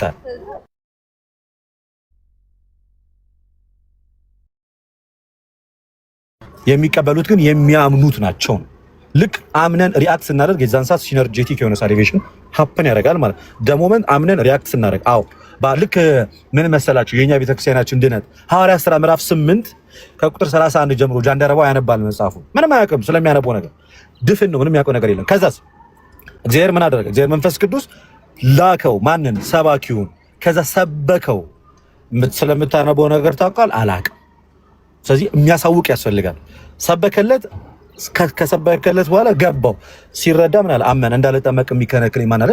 በልጁ በኢየሱስ ክርስቶስ ብታምን ይሁን አለ። ክርስቶስ ኢየሱስ ጌታ እንደሆነ ያሰው ያመነ መሰከረ። ሲነርጄቲክ ሆነ ድነቱ እንጂ እግዚአብሔር ዛን ሰዓት ላይ አስገድዶ ሂድ እዛ ጋር ያለው ሰውዬ የግድ መዳን ስላለበት ወደድክም ጠላም እንዲያምን አድርጓል። ፍቃዱን ጠይቆታል። ፍቃዱ ተጠይቋል። ላምብቦ ጋይስ አንዴ ሐዋርያት ሥራ የሰውን ነፃ ፍቃድ ይጠብቃል እግዚአብሔር። ሰዎች እንዲድኑ ኢኒሺየት ያደርጋል። ኢኒሺየቲቭ ግሬስ የሚባለው ምን አይነት ግሬስ ነው? በቃሉ በኩል ሰዎች እንዲድኑ ይሰብካል። የዘላለም ሕይወት እንዳለው ቢያምን ከእግዚአብሔር ጋር ተካፋይ እንደሚሆን that is we call the initiative grace ማለት ነው። ግን እሱም አስገዳጅ አይደለም። አስገድደን ሐዋርያት ሥራ ላይ እንደዚህ ይላል። መንፈስም ፊልጶስን ይላል ወደዚህ ሰረገላ ቅረብና ተገናኘው አለው። ፊልጶስም ሮጦ የነቢዩን ኢሳያስ መጽሐፍ ሲያነብ ሰማና በውኑ የምታነበውን ታውቀዋለህን? ኢቭን ጥያቄው ራሱ በጣም ምን የሆነ ጥያቄ ነው፣ ፖላይት የሆነ ጥያቄ ነው። ከዛስ እርሱም የሚመራኝ ሳይኖር እንዴት ይቻለኛል? ጳውሎስ የተናገረው ይሄ ነው። ማመን ከመስማት ነው፣ መስማትን በእግዚአብሔር ቃል። ያለ አስተማሪ እንዴት ያውቃሉ? እንዴት ይሰማሉ? ስለዚህ ምን የሚመራ ያስፈልጋል። የሚመራ ደግሞ አስቀድሞ በእግዚአብሔር የተመራ መሆን አለበት፣ ላይክ ሐዋርያት ማለት ነው። ከዛ ወጥቶም ከእርሱ ጋር ይቀመጥ ዘንድ ፊልጶስን ለመነው። ስለዚህ ፍቃዱን አሳየ፣ ለማወቅ ፈለገ። ከዛስ ያነበው የነበረውን መጽሐፍ ክፍል ይህ ነበር ይላል። እንደ በግ ወደ መታረር ተረዳ፣ የበግ ጠቦቶች በሸላቹ ፊት ዝም እንደሚል ጠቦትም ዝም እንዲሁ አፉን አልከፈተም አለ። በውርደቱ ፍርድ ተወገደ፣ ህይወቱ ከምድር ተወግዳለችና ከትውልዱስ ማን ይናገራል አለ። ጃንደረባውም ለፊልጶስ መልሶ እባክህ ነብዩ ይህን ስለማን ይናገራል ሲለው ስለ ራሱ ነው ወይንስ ስለ ሌላ? ፊልጶስም አፉን ከፈተ። ከዚህ መጽሐፍ ጀምሮ ስለ ኢየሱስ ወንጌል ሰበከልን። ለማመን ሊሰበክልን የሚገባው እንጂ ለማመን ቀድመ አትመረጥም። ፊልጶስ ቀድሞ አልተመረጠም፣ በራሱም አልደረሰበትም። ልክ በራሳችን ፍቃድ ነው ምንድነው እንደሚሉ ፔላጂያንስ እንደዛም አልሆነም። እዚህ ጋር አነበበ አልተረዳም። he can't አንደርስታንድ አድርጎ መዳን አይችልም። የእግዚአብሔር መንፈስ ነው፣ የእግዚአብሔር ሐሳብ ነው። ከዛስ ፊልጶስም አፉን ከፍቶ ስለ ኢየሱስ ሰበከለ። በመንገድም ሲሄዱ ወደ ውሃ ደረሱ አለ። ጃንደረባው ምን ነው ውሃ እንዳልጠመቅ የሚከለክለኝ ምንድነው አለው። ሪአክት አደረገ። this is synergetic የሆነ ሳልቬሽን ምንድነው እዚህ። ከዛ ፊልጶስም በልብህ ብታምን ያለው ተፈቅዶልሃል አለው። ምን ብትል? ብታምን። ይሲ እዚህ ጋር ፍሪ ዊል እንዳለው እያሳየው ነው። ብታምን ያለው በቃ አምናሃል፣ ተመርጣል፣ በቃ ወደ ውሃው ግባ አለ። ፊልጶስም በፍጹም ልብህ ብታምን ተፈቅዶልሃል አለ። መልሶም ኢየሱስ የእግዚአብሔር ልጅ እንደሆነ አምናለሁ አለ። ኮንፈርም አደረገ። ታምናለህ አለው። አዎ አምናለሁ። ስለዚህ ነፃ ፍቃዱን ተጠቅሞ አመነ። እግዚአብሔር እዚህ ጋር ታዲያ ሌትስ ሲ ይሄ ሪዘስተብል ግሬስ ወይንም ደግሞ መቋቋም የማትችለው ወይም ሪጀክት ማድረግ የማትችለው ጸጋ ብቻ ቢሆን ትምህርቱ እዚህ ጋር ኢማጂን አስገዳጅ ጸጋ ቢኖር ገና ከጅምሩ በካልቪኒስቶች ትምህርት ቢሆን ኖሮ ኢማጂን ጃንደረባ ኦሬዲ ምን የሆነ ነበረ? ሰሌክትድ ነበር ማለት ነው ማለት አይችልም። እዚህ ጋር ግን ብታምን ተባለው ካምናለው አለ። ሪአክት አደረገ። ከዛ ተጠመቀ። ይሄ ነው የኦርቶዶክሳዊ የመዳን ትምህርት ባጭ። ሉትራኑስ ለማመን መጀመሪያ የእግዚአብሔር ጸጋ ለማመን። ምክንያቱም ሉትራንም የሰው ልጅ ነፃ ፈቃድ የለውም ብለው ነው የሚያምኑት። the bondage of will መጀመሪያ ነፃ ፈቃድ በማጣት ውስጥ የታሰረ ነው። ነፃ ፈቃድ የለውም፣ ሉዝ አድርጎታል። ይሄ ትምህርታቸው ለዚህ ሁሉ እዚህ ደረጃ የመድረስ ዋነኛው መነሻቸው ምን መሰላችሁ? ለቶታል ዲፕራቪቲ። ለቶታል ዲፕራቪቲ ደግሞ መነሻው ምን መሰላችሁ? ለሁሉም ትምህርት ለዚህ ሁሉ ጥንቅጡ ትምህርት መነሻው ኦሪጂናል ሲን ነው ጋይስ። ባይዚ ኦሪጂናል ሲን ኃጢአት ይወራረሳል ብሎ ስለሚያምኑ ነው። ስለዚህ ሁሉም ከእናቱ ማህፀን ሄሬዲቲካሊ ኃጢአት እየተወራረሰ በአባትና እናት ግንኙነት በሚያደርጉ ሰዓት ላይ ኃጢአት በወንድ ልጅ ዘር ፍሬ ወደ እናት ማህፀን ገብቶ ያንን ኃጢአት ወርሶ ነው ልጁ የሚወለደው። ዲሲ ሲያስተምሩ እንደዚህ የሚያስተምሩ ከአባት ዘር ፍሬ ወደ እናት ማፀን ሲገባ ኃጢአቱ ነው በዘር ፍሬ የሚተላለፈው። እንዲህ እኮ ነው የሚያምኑት። ከዛ የሚጸነሰው ጽንስ ማለት ነው ያ የዕለት ጽንስ የሚጸነሰው ጽንስ ኃጢአት ይዞ ይጸነሳል። ምክንያቱም በአባቱ ስፐርም በኩል የመጣውን ኃጢአት ይወርሰዋል። ይሄ ነው በቃ ክሊር ስናደርገው ትምህርት። በዚህ ምክንያት ኃጢአት ይወርሳል። ከዛ ይወርስና ስለወረሰ ከእናቱ ማፀን ሲወጣ ቶታሊ ወድቆ ነው የሚነሳው። በቃ ሁለንተናዊ ውድቀት አለበት። የእግዚአብሔርን ድምፅ መስማት በማይችልበት ደረጃ ኦግስቲን እንደዛ ብሎ ነው ያስረዳው። ኦሪጂናል ሲንን ኦግስቲን ሲያስረዳ ከእናት ወደ አባት በሚደረገው በዚህ መንገድ ነው ወደ ልጁ ኃጢአት የሚተላለፈው። እና በምን መንገድ ሊተላለፍ ይችላል? በእርግጥ ከዛ ሁለንተናዊ ውድቀት ይገጥመዋል። ከዛ ሁለንተናዊ ውድቀት ስላለ የእግዚአብሔርን ድምፅ መስማት አይችልም። የእግዚአብሔርን ድምፅ መስማት አይችልም። የእግዚአብሔርን ድምፅ መስማት ካልቻለ ዴድ ከሆነ የሚያነሳው ያስፈልገዋል። ምን? የእግዚአብሔር ጸጋ። ያ ምን የሚባል ጸጋ? ኢሬዚስቲብል ግሬስ። ያ ጸጋው ያነሳዋል። ከዛ ጸጋው ያነሳውና እንዲያምን ያደርገዋል። ቃሉን እንዲሰማ ያደርገዋል። መጀመሪያ ጸጋው ጆሮውን ከፍቶ ቃሉን እንዲሰማ ያደርገዋል፣ እንዲያምን ያደርገዋል። እንደዛ ለማድረግ አስቀድሞ ጸጋው ሪጀነሬት ያደርገዋል። ድጋሚ ውልደት። የመጀመሪያ ውልደቱ ፌል ስላደረገ ድቅቅቅቅቅቅ ብሎ ስለወደቀ ያ ጸጋ ድጋሚ ምን እንዲል ያደርገዋል? እንዲነሳ ያደርገዋል። ሪጀነሬት ይሆናል። ለማመን ዳግም መወለድ አለበት። በካልቪኒስቶች ዳግም ይወለድና ከዛ ያምናል። በዚህ መንገድ እኮ ነው ጋይዝ። አያችሁት ምን ያህል ኢቪል ትምህርት እንደሆነ፣ ምን ሰይጣናዊ ትምህርት እንደሆነ። ሌሎቻችሁ የሚሄዱበት ለአሁኑ ነው። ይበቃኝ። ዜራ ይቆይ። እሺ ልደትሻ ቃሎት ያሰማል። ክርስቲያን ሰላም ብያለሁ። ባሩክ አሸናፊ ሁላችሁንም አሁን የገባችሁትን ሰላም ብያለሁ። የምትጨምሩት ሀሳብ ካለ ለእናንተ እድሉ ልስጣችሁ። ማይኬን በመሀል ምከፍተው ጋይስ እንዳይዘረግፋቸው ነው። እሺ የሚያስተጋባ ከሆነ ትነግሩኛላችሁ። ኦፍ አድርገዋለሁ።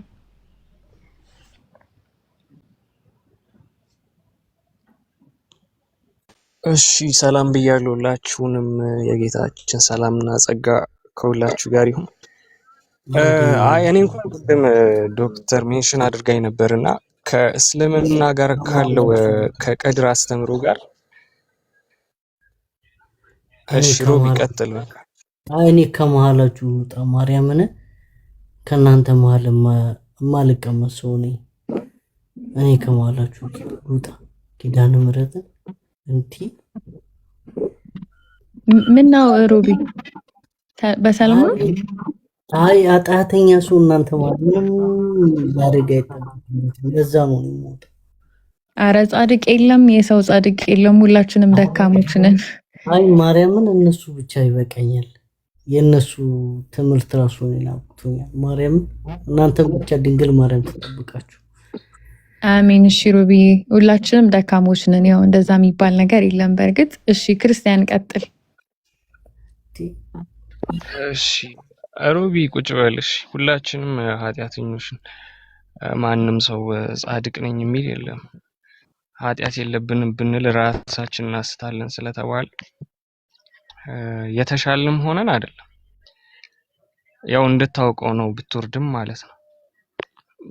ሐሳቤን ስቀጥል ከእስልምና ውስጥ ካለው ከቀድር ትምህርት ጋር ምንድን ነው የሚያለያየው ብላ ጠይቃኝ ነበረ ቅድም እና እሱን ትንሽ ብሪፍ ላድርገውና ቅድም ልደትሻ ፕሪዴስቲኔሽን እያለ እየተናገረ ነበር። ፕሪዴስቲኔሽን የሚባለው ነገር ወይም ደግሞ ደብል ፕሪዴስቲኔሽን የሚባለው ነገር ሁለት ነገሮች አሉት በነገራችን ላይ በውስጡ።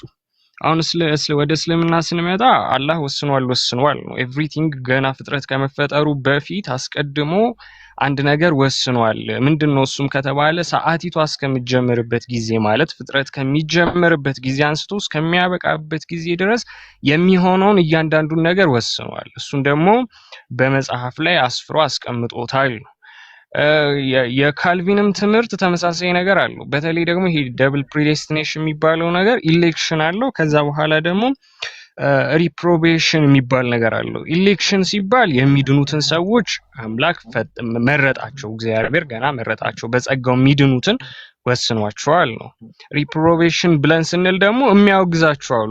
ከሷ ለማምለጥ በካልቪን ውስጥ ያሉ አንዳንድ ሰዎች አይ እንደዚሁ ዝም ብሎ ተዋቸው ብለን እንላለን ይላሉ። ያም ደግሞ ማያስኬድ ነው፣ ብዙም ማያስኬድ። ምክንያቱም ለመዳን መርጧል ካሉ በቃ እዛ ጋር ጨርሰውታል ነገሩን። ምክንያቱም ለመዳን የሚቀድሙ የሚጠሩ ሰዎች ካሉ ኦሬዲ ለመሞትም የተመረጡ ሰዎች አሉ ማለት ነው።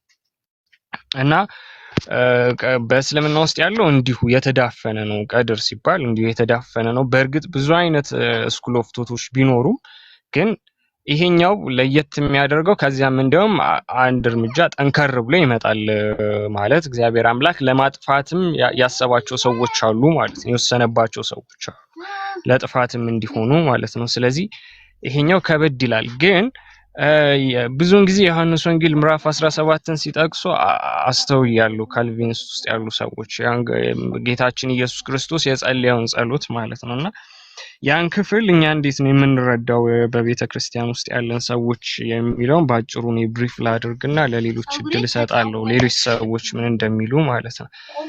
እሺ አንድ ድምጽ አለ ካለ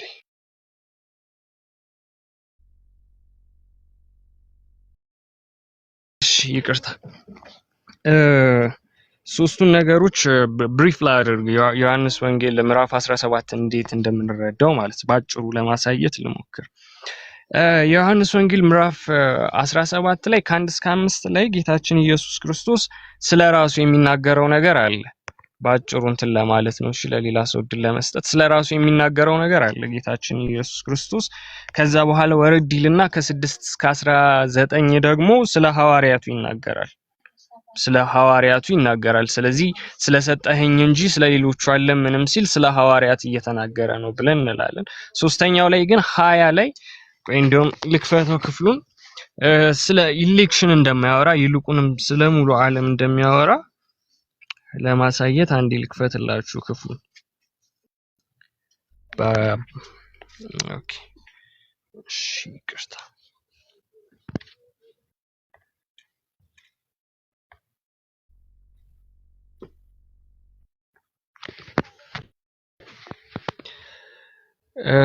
ዮሐንስ ወንጌል ምዕራፍ 17 ነው። ድምጽ እየተሰማ ከሆነ ቁጥር 20 ላይ ምን ይላል? ሁሉም አንድ ይሆኑ ዘንድ ከቃላቸው የተነሳ ይላል በእኔ ስለሚያምኑ ደግሞ እንጂ ስለነዚህ ብቻ አለምንህም። ብዙውን ጊዜ ካልቪኒስት ውስጥ ያሉ ሰዎች ቁጥር 9 ይመጡና ስለዚህ እለምናለሁ ይላሉ። ስለ ዓለም አለምንም ስለሰጠኸኝ እንጂ የአንተ ናቸውና ብለው ይህንን ብቻ ቆርጠው ያወጡትና አይ የተመረጡ ሰዎች አሉ ማለት ነው። ለተመረጡት ብቻ ነው ጌታችን ኢየሱስ ክርስቶስ የመጣው። ቅዱስ ዮሐንስ አፈወርቅ ደግሞ እንደዛ ነጥቆ ሳይሆን የተሰጡትን ወስዷል ስለሚል ማለት ቅዱስ ዮሐንስ አፈወርቅ እንደዛ ነው የሚለው። ግን ቁጥር 20 ላይ ስንደርስ ደግሞ የካልቪኒስቶች ትምህርት እንደማያስኬድ ላሳያችሁ። ቁጥር 20 ላይ ስንደርስ ሁሉም አንድ ይሆኑ ዘንድ ከቃላቸው የተነሳ በእኔ ስለሚያምኑ ደግሞ እንጂ ስለነዚህ ብቻ አለምንህም። አንተ እንደላከኝ ማን ያምን ዘንድ ዓለም ያምን ዘንድ ሁሉም ሰው ያምን ዘንድ ማለት ነው። አንተ አባት ሆይ በእኔ እንዳለህ እኔም በአንተ እነርሱም ደግሞ በእኛ አንድ ይሆኑ ዘንድ እለምናለሁ ይላል ጌታችን ኢየሱስ ክርስቶስ። ስለዚህ ጌታችን 3 እርከኖች አስቀምጧል። የመጀመሪያው እርከን ምንድነው ካልን ስለ ራሱ የሚጸልየው ጸሎት አለ። ሁለተኛው እርከን ምንድነው ካልን ስለ ሐዋርያት የጸለየላቸው ጸሎት አለ። ሶስተኛው እርከን ምንድነው ካልን ስለ ዓለም የጸለየው ጸሎት አለ። ስለዚህ እግዚአብሔር አምላክ የሆነን ሰው ለይቶ አልመረጠም። የምንፍቅና ምልክቱ አንዱ ምልክት ምንድነው? ነገሮችን ከት አድርጎ ማውጣት ነው። ትምህርትን ቆርጦ ማውጣት ነው። እና እዚህ ላይ በጣም ብዙ ነገሮችን ማንሳት ይቻላል። እዚህ ክፍል ላይ ግን በቀላሉ ኢሌክሽን የሚለው ትምህርት በጭራሽ የማያስኬድ ነው። እና ቁጥር 9 ላይ ስለነሱ ብቻ ለምን አለው ስላለ ጌታችን ኢየሱስ ክርስቶስ ለዓለም አልመጣም ለጥቂት ሰዎች ነው የመጣው የሚለው ነገር በጭራሽ የማያስኬድ ነው። ከሱ ባለፈ ደግሞ ማለት ሎጂካል እንኳን ብናየው 2 ጥያቄዎችን ማንሳት እንችላለን። የመጀመሪያው ጥያቄ ይሁዳ እዛ ምርጫ ውስጥ ነበረ ወይ? ይሁዳ እዛ ምርጫ ውስጥ ከነበረ አዎ የሚሉን ከሆነ ካልቪኒስቶች እንግዲያው ስለምን ጠፋ? ኦኬ ምርጫ ውስጥ አንድ ፕሪዴስቲንድ የተደረገ ሰው ስለማይጠፋ ማለት ነው። ቱሊፕ ውስጥ ያለው አስተምሯቸው ያ ስለሆነ አንዴ የዳነ ሰው አይጠፋም። ፕሪዘርቬሽን ኦፍ ሴንት ማለት ያ ነው። የሆነ ኢሬዚስታብል የሆነ ጸጋ አለ። ከዛ ጭራሽ በድን የሆነውን ሰውዬ ያስነሳውና ኢሌክት ያደርገዋል፣ ይመርጠዋል ያ ጸጋ። ከዛ በኋላ ያ ኢሌክት የተደረገ ሰው ደግሞ ፕሪዘርቭ ነው፣ አይጠፋም። እንደዛ ካላችሁ ይሁዳ ተመርጦ ነበር ወይ? ተመርጦ ከነበረ ለምን ጠፋ? አይ ከመጀመሪያውም አልተመረጠም ካለ ጌታችን ኢየሱስ ክርስቶስ ከጥፋት ከአንዱ በስተቀር አልጠፋብኝም ስለምን ይላል? ካልነበረ ለምን ይጠፋል? ይሄኛው ደሊማ ውስጥ የሚከት ነገር ነው፣ የካልቪኒስቶችን ትምህርት ማለት ነው። ብዙ ጊዜ ይሄኛው ሜንሽን ስለሚያደርጉት ነው እና እችን ለማሳየት ነው። ያው ከእስልምና ይሄኛው አንድ ሌቭል ከፍ ያለ ይመስላል እውነት ለመናገር፣ ምክንያቱም ደብል ፕሬዴስቲኔሽን ስላለው። እሱን ደግሞ ምን ማለት እንደሆነ አሳይቻችኋለሁ ባጭሩ፣ ያው በቻልኩት መጠን። ሌሎቻችሁ ሂዱበት። ቃሎት ያሰማልን። ክርስቲያን ባሩክ የምትለው ነገር ካለ እድል ስጥ። መልካም እሺ። ሜሪ ሁላችሁም እዚህ ያላችሁ ሰላም ብያለሁ። ታችም እየሰማችሁ ያላችሁ ቃለ ሕይወት ያሰማልን። ልደትም ክርስቲያንም ጥሩ ነገር ነው። እናንተ እየተናገራችሁ ነው የደረስኩትና ከዛ በፊት የነበረውን ነገር አልሰማሁም። በእናንተ መነሻነት ግን ከዚህ ከቅድመ ውሳኔ ትምህርት አንጻር የሰው ልጅ መዳን እንዴት እንደሚታይ የጋራ ውይይት እያደረጋችሁ እንዳለ ተረድቻለሁኝ። በዋናነት መጽሐፍ ቅዱስ እንደሚነግረን አንዱ ጌታ የሁሉ ጌታ ነው። ክርስቶስ የመጣበት ፍቅር እግዚአብሔር አብ ለዓለም የገለጠው ፍቅር ለተወሰኑ ሰዎች የሆነ ሳይሆን ለዓለም ሁሉ ነው። ስለዚህ ይህንን በደንብ ማስተዋል አለብን። ሐዋርያው ቅዱስ ጳውሎስ ወደ ሮሜ ሰዎች በጻፈው መልእክቱ ላይ ምዕራፍ 10 ቁጥር 13 ላይ አንዱ ጌታ የሁሉ ጌታ ነውና ይላል። እርሱ ያለው ፍቅር ለተወሰኑ ሰዎች የሚቀነስ ውስንነት ያለው ሳይሆን ለዓለም ሁሉ የሆነ ፍቅር ነው። በነገራችን ላይ ዓለም የመዳኑ መሰረትና ምስጢር ፍቅር ነው፣ የእግዚአብሔር ፍቅር ነው። ይሄ የእግዚአብሔር ፍቅር ደግሞ ፍጹም የሚሆነው ሰዎችን በሆኑ ጉዳዮች የሚለይ ሲሆን ሳይሆን ለሁሉም የሚሰጥ ከሆነ ነው። የመዳናችን መሰረቱ የእግዚአብሔር ፍቅር ከሆነ የእግዚአብሔር ፍቅር ደግሞ ፍጹም የሚሆነው ለሁሉ ለሰዎች ከደረሰ ነው። ይህ ፍቅር ለሁሉ ለሰው ልጅ የማይደርስ ከሆነ ፍቅሩ ራሱ ፍቅር መሆኑ ይቀራል ማለት ነው። እግዚአብሔር ፍቅር ነው። የመዳናችንን መሰረት እግዚአብሔር ለሰው ልጅ ያለው ፍቅር ነው። ይሄ ፍቅር ደግሞ ፍጹም የሚባለው ለሰው ልጅ ሁሉ የሚደርስ መሆን ሲችል ነው። ካልሆነ ግን የእግዚአብሔርን ፍቅር ጥያቄ ውስጥ የሚጥል ይሆናል። የካልቪኒዝም አስተምህሮ ቀጥታ የእግዚአብሔርን ፍቅር ለሰው ልጅ ሁሉ ያለው መሆኑን ጥያቄ ውስጥ ይከታል። ስለዚህ ሐዋርያው ቅዱስ ጳውሎስ አንዱ ጌታ የሁሉ ጌታ ነውና ለሚጠሩትም ሁሉ ባለጠጋ ነው። በደንብ አስተውሉ። ለተወሰኑት አይደለም፣ ለሚጠሩት ሁሉ ነው የሚለው። ለሚጠሩት ሁሉ ባለጠጋ ነው። ጸጋው ማዳኑ ለሚጠሩት ሁሉ፣ ለተወሰነባቸው ለተመረጡት አይደለም የሚለው። ለሚጠሩት ሁሉ አምነው ለሚጠሩት ሁሉ ጸጋው የእርሱ ለእነሱ ይሆናል። የጌታን ስም የሚጠራ ሁሉ ይድናልና። የሚድኑት የተመረጡት የተወሰነባቸው የተወሰነላቸው አይደሉም። የጌታን ስም የሚጠራ ሁሉ ይድናል። ሁሉ የሚለው በእምነት ሆነው የሚጠሩትን የሰው ልጆቹ ሁሉ የሚያቅፍ ነው። ስለዚህ ቀጠል ይልና 14 ላይ ምን ይላል? እንግዲህ ያላመኑትን እንዴት አድርገው ይጠሩታል ይላል። እንግዲህ የሚጠሩት ሁሉ የሚድኑ ከሆነ ካላመኑ ሊጠሩት ደግሞ አይችሉም። ባልሰሙትስ እንዴት ያምናሉ? የሚሰሙት ደግሞ የጌታን ትምህርት የጌታን ቃል ነው። ያለ ሰባኪስ እንዴት ያምናሉ? በመወለድ ሳይሆን ወደ እምነት የሚካሄደው በማመን ነው ወደ ልደት የሚካሄደው። ሰው ደግሞ ሊያምን የሚችለው የጌታን ትምህርት መስማት ሲችል ነው። አሁን በደንብ አስተውሉ። ጌታ የሰጠውን ተልእኮ ዝም ብላችሁ አስተውሉት። ጌታ ሐዋርያቱን ወዴት ነው ሂዱ ያላቸው? ወደ ዓለም ሁሉ። እንዴ የሚድኑ የተመረጡ፣ ለነዚህ ለሚድኑት ደግሞ የማይቃወሙትን ጸጋ የሰጣቸው፣ የማይድኑት ደግሞ የተወሰነባቸው ከሆኑ ወደ ዓለም ሁሉ ይህን ተልእኮ ይዘው እንዲላኩ መደረጉ እኮ መሰረት የለውም ማለት ነው። ትርጉም አይኖረውም። በነገራችን ላይ ወደ ዓለም ሁሉ ሂዱ የሚለው ተልእኮ ትርጉም አይኖረውም። ወንጌልን ለፍጥረት ሁሉ ስበኩ የሚለው ትርጉም አይኖረውም። ሰው በማመን የማይድን ከሆነ ይሄ የማይቃወመው በሱ ውስጥ የሚሰራ የሚሰጠው ጸጋ ስላለ ስለተወሰነበት ከሆነ እመኑ ተብሎ ለምንድን ነው የሚሰበከው? ኦልሬዲ የስብከት አገልግሎት የሐዋርያዊ ተልእኮ አገልግሎት ትርጉም አልባ ነው የሚሆነው። ጥሪው ግን ለሁሉም ነው የተሰጠው። ቃሉን ሰምተው ማመን ለሚችሉ ሁሉ ጥሪው ተሰጥቷል። ለዚህ ነው ጌታ የዮሐንስ ራእይ ምዕራፍ 3 ቁጥር 20 ላይ በደጅ ቆሜ አንኳኳለሁ፣ ማንም ሊከፍትልኝ ቢወድ ማንም ሊከፍትልኝ ቢወድ ወደ እርሱ ገባለሁ፣ ከእርሱ ጋር እራት እበላለሁ። ተመልከቱ፣ ጥሪው ማንኳኳት ነው። በእያንዳንዳችን ልቡና በራፍ ክርስቶስ በቃሉ የተነሳ ነፃ ፈቃዳችንን ተጠቅመን ወደ እርሱ እንድንቀርብ በትምህርት ያንኳኳል፣ በወንጌሉ ያንኳኳል። መክፈት ግን አንድ የተዘጋን ቤት መቼም ውጭ ያለ ሰው ሳይሆን ውስጥ ያለ ሰው ነው የሚከፍተው አይደል? መክፈት ግን የባለ ልቡ ባለ ድርሻ ነው። ስለዚህ ምን አለ? አንኳኳለሁ በደጅ ቆሜ። መዳን የምንችልበትን ጸጋ ማቅረብ የሱ ነው። የመጣውን ጸጋ ግን መቀበል ደግሞ ከፍቶ የኛ ነው። ስለዚህ በሩን ሊከፍትልኝ የሚወድ ቢኖር፣ በደንብ አስተውሉት። በሩን ሊከፍትልኝ የሚወድ ቢኖር ማለት በነፃ ፈቃዱ በማመን በነፃ ምርጫው በሩን ሊከፍትልኝ የሚወድ ቢኖር ወደ እርሱ ገባለሁ፣ ከእርሱ ጋር እራት እበላለሁ። ስለዚህ ተመልከቱ፣ ማንኳኳት የሚለው በማንኳኳት አይደለም። በሩ እንዲከፈት የመጀመሪያው ማንኳኳት ነው። ግን ደግሞ የቃሉን መሰረት አድርጎ ትምህርቱን ተቀብሎ መክፈት ግን የአማኙ ድርሻ ነው። ይሄን በደንብ ማስተዋል ያስፈልጋል። በእግዚአብሔር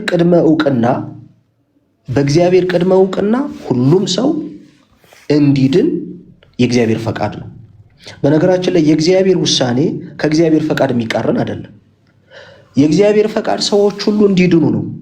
እንግዲህ ፈቃዱ ሰዎች ሁሉ እንዲድኑ ከሆነ ውሳኔው ግን ከፈቃዱ ውጭ ሊሆን አይችልም። አሁን ብዙዎች ግን በካልቪኒዝም አመለካከት የሚሄዱ ሰዎች የእግዚአብሔርን ፈቃድ ሌላ፣ የእግዚአብሔርን ውሳኔ ሌላ ያደርጉታል። እግዚአብሔር ፈቃዱ ሰዎች ሁሉ እንዲድኑ ከሆነ በጢሞቴዎስ መልእክቱ ሐዋርያ ቅዱስ ጳውሎስ እንደነገረን የእግዚአብሔር ፈቃድ ሰዎች ሁሉ እንዲድኑ ከሆነ የእግዚአብሔር ምርጫው የተወሰኑትን ለይቶ እንዲድኑ ሊያደርጋቸው የሚችለውን የማይቃወሙትን ጸጋ የሚሰጥበት፣ የተወሰኑትን ደግሞ እንዳይድኑ የሚያደርግበት ምንም አይነት ግራውንድ የለውም ማለት ነው። ለምን? የእግዚአብሔር ፈቃድ ሰዎች ሁሉ እንዲድኑ ነዋ። ፈቃዱ ሰዎች ሁሉ እንዲድኑ ከሆነ የተወሰኑት ሊድኑ የሚችሉበትን ጸጋ እንዲያገኙ የሚያደርግበት፣ ሌሎቹ ደግሞ እንዲድኑ የሚያስችላቸውን ጸጋ እንዳያገኙ የሚያደርግበት ምንም አይነት ግራውንድ አይኖረውም ማለት ነው። ይሄ በጣም የተሳሳተ አመለካከትና ትምህርት መሆኑን መረዳት ያስፈልጋል። የእግዚአብሔር ፈቃድ ግን ሰዎች ሁሉ እንዲድኑ ነው። ኃጢአተኞችን ሊያጸድቅ የሚችለው ጸጋ ለሰው ሁሉ ቀርቧል። ያንን ጸጋ በፈቃድ ደግሞ አምኖ መቅረብ ደግሞ መቀበል የሰው ነፃ ፈቃድ ምርጫ ውጤት ነው። ካልሆነ በጣም የእግዚአብሔር ፍቅሩ ጥያቄ ውስጥ ይወድቃል። አንድ ሁለተኛ የእግዚአብሔር ፈቃዱ ጥያቄ ውስጥ ይወድቃል። ሶስተኛ የእግዚአብሔር ፍርዱ ጥያቄ ውስጥ ይወድቃል። ታዲያ የሚድኑት የማይቃወሙት ጸጋ የተሰጣቸውና በቅድመ ውሳኔ ውስጥ ተወስኖላቸው ከሆኑ የሕይወት ቃልን እንዲሰሙና የእግዚአብሔር መንግስት እንዲከፈትላቸው እናንተ የአባቴ ቡሩካን የሚለው የመጨረሻ ጥሪ ሊደርሳቸው የሚችልበት ግራውንድ አይኖርም ማለት ነው። የማይድኑት እንዳይድኑ ስላልተመረጡ ከሆነ የሚፈረድባቸው ምክንያት ምንድን ነው እንዴ? በልጁ የማያምን ፍርድ ያገኘዋል። ይሄ የታወቀ ነው። በልጁ የሚያምን ደግሞ የዘላለም ሕይወት ያገኛል። ስለዚህ የማያምኑት የሚፈረድባቸው ምክንያት ምንድን ነው? ቀድመው እንዲድኑ የሚያደርጋቸው የማይቃወሙት ጸጋ ስላልተሰጣቸው ወይ ስላልተመረጡ ከሆነ መጨረሻ ላይ ለምንድን ነው የሚፈረድባቸው? ስለዚህ ተመልከቱ፣ ፍቅሩን ጥያቄ ውስጥ ይጥላል፣ ፈቃዱን ጥያቄ ውስጥ ይጥላል፣ ፍርዱን ራሱ ትርጉም አልባ ያደርገዋል። ይህንን በደንብ ማስተዋል ያስፈልጋል። ስለዚህ ምን እያልኩ ነው? የእግዚአብሔር ጥሪ ለሰው ልጅ ሁሉ ነው። ጥሪውን መቀበል ደግሞ ፈቃድን መሰረት አድርጎ የሰው ፈንታ ነው። ይሄ ካልሆነ ግን ፍቅሩን ፍጹም አይሆንም ማለት ነው። የእግዚአብሔር ፍቅር ፍጹም ነው ሊባል አይችልም። ዓለምን ሁሉ ወዷል ማለት አይቻልም። የእግዚአብሔር ፈቃድ ሰዎች ሁሉ እንዲድኑ ነው ማለት አይቻልም። እግዚአብሔር በመጨረሻ ላይ የሚያከናውነው ፍርድ ትርጉምና መሰረት አልባ የሆነ ይሆናል ማለት ነው። ይህንን በደንብ መረዳት እንድንችል ነው። አመሰግናለሁ። እሺ ባሮኬ ቃሉት ያሰማልኝ።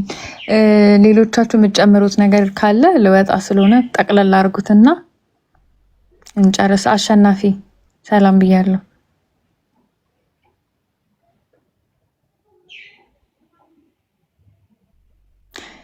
አሸናፊ የለም መሰለኝ። የምትጨምሩት ነገር ከሌለ በዚሁ እንቋጨው።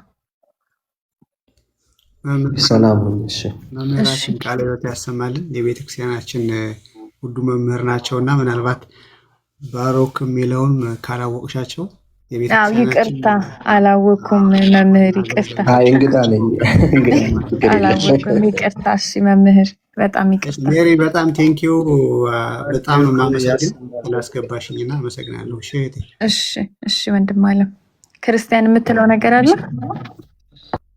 መምህር ቃለ ሕይወት ያሰማልን፣ እግዚአብሔር ያክብርልን ለማለት ፈልጌ ነው። ሜሪ አመሰግናለሁ ድል ስለሰጠሽኝ። አሜን። ሁላችንም የሚያሰማን ሰላም ነው። አሜን። ሰላም ዋሉ።